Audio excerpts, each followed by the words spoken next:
Hello, this is WHIT I am your host, Kevin. With us today, we have Alessandra, Elizabeth, and in the booth, we have Katie Mayer. Today, we're going to talk about a controversial topic that recently occurred in the NBA. It has to do with the Clippers owner's Donald Sterling.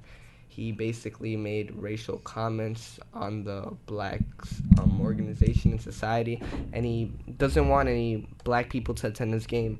The NBA responded by banning him from any games that he attends in the NBA for his whole life, and they're also forcing him to sell his team. What are your thoughts and ideas on this topic?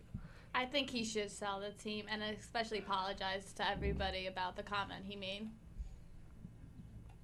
I definitely agree with you. He should apologize. To be the first thing he does, but I don't think he's going to. Now, the one thing that everyone has been debating is whether the punishment was reasonable, considering all he did was say he did not want a black person to attend his games. I don't think I think it's a little harsh, but since like the basketball whole organization is like 75% black people, I think they probably I understand where it came from, but I do think it's too harsh. I feel like the commissioner of the NBA was pressured into this decision. I feel like it was too drastic. They didn't take too much time to think about it. I felt like a ban of 1 year would have been fine. And now they're forcing him to sell his team. I mean, I don't think that's the right move. I don't think the NBA should intervene with the financial side of this situation. What about you guys? What do you guys think? Yeah, I don't think they should either. I think they should have just suspended him for a certain amount of games, and even though it's probably some controversy, at least it's some punishment. But this is a really hard one. Liz? Wait, what did you say? Well, anyways, not all is focused on basically the racial comments that Donald Sterling did provide in the basically what happened was he was tape recorded without his consent in a phone call with his girlfriend. And his girlfriend basically told everyone that she was fine with the tape recording, and that's another situation right there. Is it fine to tape record someone without their consent, without them knowing? I know in New York it's legal if only one person has the consent. You don't need both people. So, but I think you should have two people's consent because it's what you're saying. It's personal more, and I don't think that was right. Whoever released it. But when it comes to catching a criminal, like in those situations, they usually occur that they tape record the criminal or that's true, the suspect. yeah. Do you think it would be fine to have both of them under the consent or just one? In that case, I could see it, but I still don't. I still think you need both people's consent. Yeah. Another idea that's been looming throughout this controversial situation is that it wasn't all that Donald Sterling was being racist. It was basically he was trying to shadow the fact that he has a girlfriend while still married. He is in the course of taking divorce, but he had a girlfriend while still married. His girlfriend, I believe, was the age of 32. His wife was 54, and he's at the age of 78. So, what is this, like, the age differential, the wife, the girlfriend, and having a girlfriend while having a wife? Like, it could almost be a child. That's sick. Katie, any comments? Well, I don't really think it's that big of a deal. I think that what he said, he has the right to say his own opinion. He shouldn't be penalized for saying what he thinks, even if it is racist, even if people have problems with it. You know, he's entitled to his own opinion, and especially because it was said in a private place on his phone between someone he's close to, that it shouldn't have anything to do with anyone else because it wasn't meant for them. Those words were not directed towards them. It shouldn't affect anyone else. Currently in the room is Mr. Placino. Any ideas on the topic? Well, we've had a couple of shows on this for the last couple of days. And first of all, this girl, I was going to jump in, she says she's not his girlfriend, just a friend.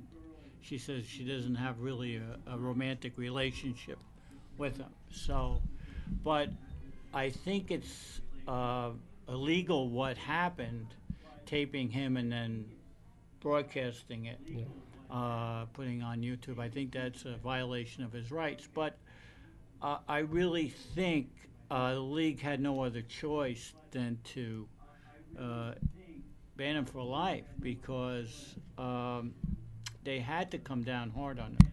All the sponsors and all the stadiums were going to basically pull out their advertising. So Yeah. it was a big thing. And just looking at his history, I don't really think he should be an owner. I don't think he should be an owner anymore, you know. But his rights were violated. What he said was really racist, I think. But, you know, again, he didn't have due process of defending himself. That is true. But do you believe the fact that he gave out his own opinion, he got basically punished for it so drastically? I mean, boy, I would have to say, looking at the whole picture of him as an owner, and he's done some said some pretty bad things and done some pretty bad things. I kind of agree with the punishment. I really do. I don't think he should be an owner anymore. I don't think he should have anything to do with the NBA. But again, he wasn't given the legal rights that people have under the Constitution. He was it was kind of swift, rush. The new commissioner had to look strong. This was his first real test. And, you know, as you said, it's a lot of black players, a lot of black coaches, and he had to take a strong stand here. based on that idea, do you think the NBA commissioner was basically influenced to give out this this judgment, considering the NBA is 75% black? Yeah, well, I don't think he was influenced. I think he what I could sense is that he came to this decision. He talked to a few people, talked to a lot of people, and then he made up his mind. And most people in the NBA think it was the right decision, black and white. So, you know, we'll see. He's going to fight it. Sterling's going to fight it. He's not going to go quietly into the night. He's going to fight it. He definitely doesn't want to sell his team. But he may make, if he does sell his team, he may make a lot of money. No, Because now the team's worth a lot more than it used to be. yeah, I heard it was grossing more than 700 million. Yeah. Wow. He may get $1 billion. What? Yeah. So it's now nobody ever heard of the Clippers before, No, or it's they true. were just like a minor team in the NBA, and now they're like the flagship team. So, you know, he might really reap some monetary rewards. So. What are your ideas on who would be willing to buy the new team? Well, I just heard that Magic Oprah Johnson. Winfrey is Yeah, I heard Oprah. interested. Yeah. I heard Mayweather was Oh, yeah, I heard willing that to do too. like a Ellison. billionaire's bet basically on the team. What? A billionaire's bet, that was the Yeah. idea. Yeah. Mayweather. Maybe Magic Johnson Yeah, would Magic even get a Johnson. group together. I think there will be a lot of suitors for the team, people that want it, just because it's now a flagship team, and it makes a statement if you're the owner of that team now. So it should be interesting. But my opinion here is I think he had to go. He had to go. Back on Magic Johnson, yesterday, basically around like in the afternoon, he tweeted he was happy that the former coach of the LA Lakers resigned, Mike D'Antoni. Do you feel that comment was necessary? Yeah, I mean, they obviously, the Lakers had a terrible season. It wasn't D'Antoni's fault entirely. I mean, had a lot of injuries. Look, Kobe Bryant didn't want him, and if Kobe doesn't want you, then you're gonna be gone, okay? Because he's like this star player. So Kobe wanted a new direction. They weren't giving Mike D'Antoni an extra year, and Mike D'Antoni wanted an extra year on his contract. He didn't want to be a lame duck coach, just 1 year, and so he resigned. And he resigned from the Knicks too. So, you know, I don't think I think he's not a really great coach. I hate to say, he's good offensively, but his teams don't play defense. And I saw him a couple of years with the Knicks, and now with the Lakers. You know, I think he's a nice guy and he's a good guy, but his teams don't play defense. So. Now zoning into the Knicks. Yeah. Do you feel Mike Woodson's firing was the right choice? Yeah. I think he had to go, mainly because, you know, you have to change direction.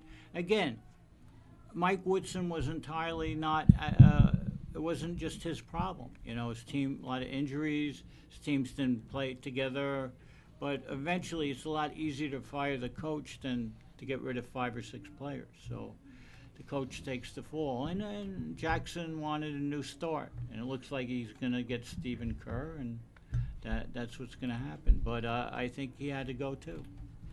All right, thank you, Mr. P. Okay, all That right. concludes our show for today. With you in WHIT Radio Hour, I'm your host, Kevin Pinkay. With us, we had Mr. P, Alessandra, Liz, and Katie in the booth. Thank you very much for watching.